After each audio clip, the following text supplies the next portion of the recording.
came into the Penobscot building, downtown Detroit, where I had my offices, and she was in the Colonnade cafeteria, and I was down there with the law clerk eating lunch. And she walked over to the table and she said, "Hi, Connie, how are you?" And I said, "Terrible."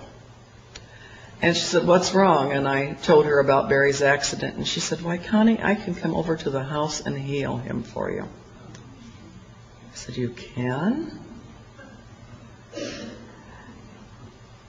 I said, "Phyllis, he lost both legs above the knees." She said, "It doesn't matter. I can come heal him for you." I said, "Tell me, Phyllis, how do you plan to accomplish that?" She said, "I've been studying healing." I said, "Well, I'm sure that if you think you can come heal him, you must have been. But I still don't understand. How would you accomplish that?" She said, "With cosmic energies I receive from the universe."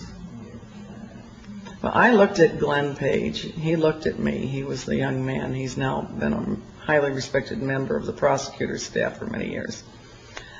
And we excused ourselves. Miraculously, we didn't break out laughing.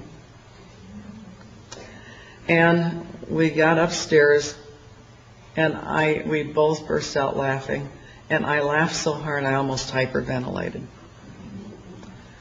And I said, if she comes over and puts those legs back on him, she will make a believer out of me. And I didn't think one more thing about it until she's introduced as the campaign manager. And I thought, boy, this is good. She's going to come finance this campaign with cosmic money she receives from the universe. Still didn't think anything more about it. And Phyllis got up and gave a talk, and she said, when you see Al, you are to visualize him on the councilman's chair.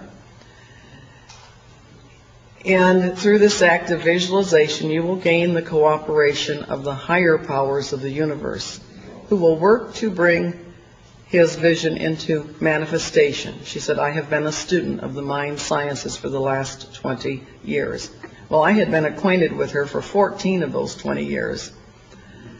And I thought, I wonder if Phyllis is part of this. Mind science, visualization, those were things that Marilyn Ferguson discussed in the Aquarian Conspiracy. So when the party broke up, I went over to Phyllis and I said, Phyllis, I said, I heard you mention the mind sciences. She said, yes. I said, you know, years ago I read a book called Psycho-Cybernetics by Matthew Maltz.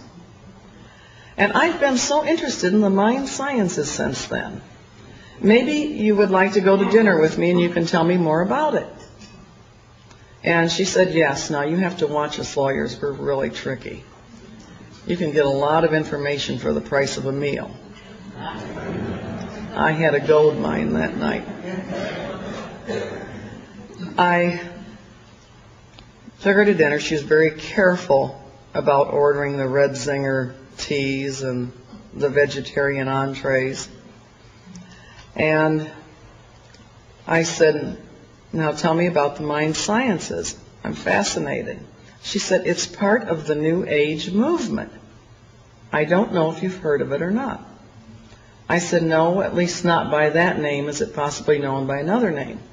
Any other name? She said, yes, it's called sometimes called the holistic movement, the networking movement, the new consciousness movement.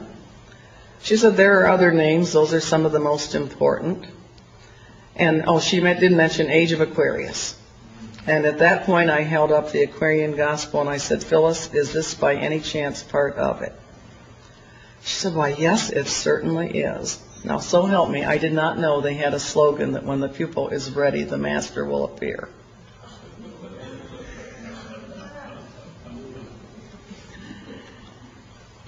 And so I said to Phyllis, I said, what do you do in this movement? She said, we communicate with code words and signals. And I said, Phyllis, I've been studying on my own for a little while, the best I could without a good teacher like you. Remember, I didn't know that slogan then. I said, I think I may know some of the words. Can you help me? And she said, yes. And I said, holistic. She almost fell off her chair. Spaceship Earth, global village, interdependence, global, so on and so forth. And she told me a few more I should add to my repertoire. And then I said, well, communicating is fine and fun, but what are we communicating about? She said, we believe the mind operates on principles, just as one's body operates on principles. And if you want your mind to work effectively for you, you must know those principles. So, well, that's logical enough. Tell me, what are some of the principles? And she said, the most important principle of all is karma. And I had noticed this strong thread of mysticism running through it, both Eastern and Western. And I said, Phyllis, I said, could this possibly have anything to do with Eastern religions? She said, well, yes, Eastern religions are part of it, but we're much larger than the Eastern religions. And I did an inward gulp. I'm talking about 2/3 of the world's population, and we're bigger than that. And anyway, our food's delivered. And I said to Phyllis, I said, Phyllis, I said, I have to tell you, I've read the Aquarian Conspiracy. And when I said that, she frowned very deeply. And she said, Marilyn Ferguson is a friend of mine. We've appeared on many speakers' platforms together.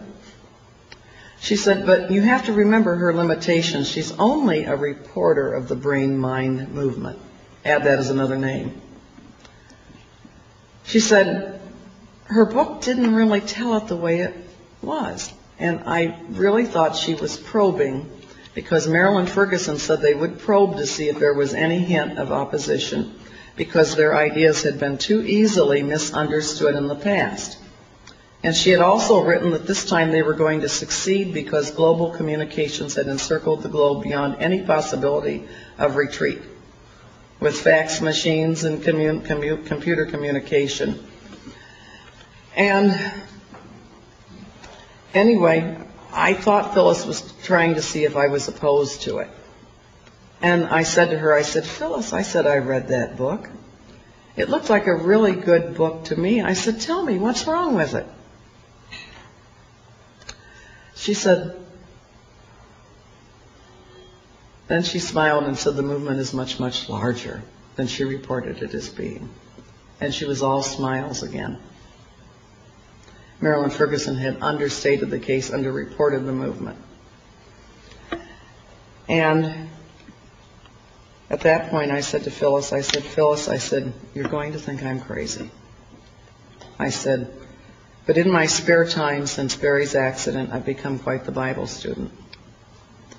I am convinced beyond any reasonable doubt that this may very well be what was described in the Bible as the last day political, social movement that would bring the Antichrist on the scene. And I was really expecting her to say, you're crazy. She didn't. She still thought I wanted to come on board. She said, oh yes, she said, that's very perceptive of you. She said, I've been convinced of that for many years myself. And I had a Bible with this tape in my stack of books, and I opened it up, and I showed her Daniel 11:38 passage. He shall honor in his estate the God of forces, a God whom his fathers knew not. And I turned to a page in the Aquarian Gospel and said, one may enter fully into the spirit of the God of forces. And she said, you saw it, you saw it. She said, that's such an important point. Most students of esotericism fail to grasp it immediately. Well, if I'd wanted to, I probably could have taken over the Theosophical Society. And she said, also, you must remember that in the New Age movement and at Unity, she was a biofeedback instructor at Detroit's Unity Temple. She said, we believe Jesus and the Christ are two separate entities. The Christ is an office, not a man. Well, I quoted scripture to her, who is a liar but he that denies Jesus is the Christ. Is Antichrist that denies the Father and the Son. And suddenly She had a mystic crystal revelation. She told me too much.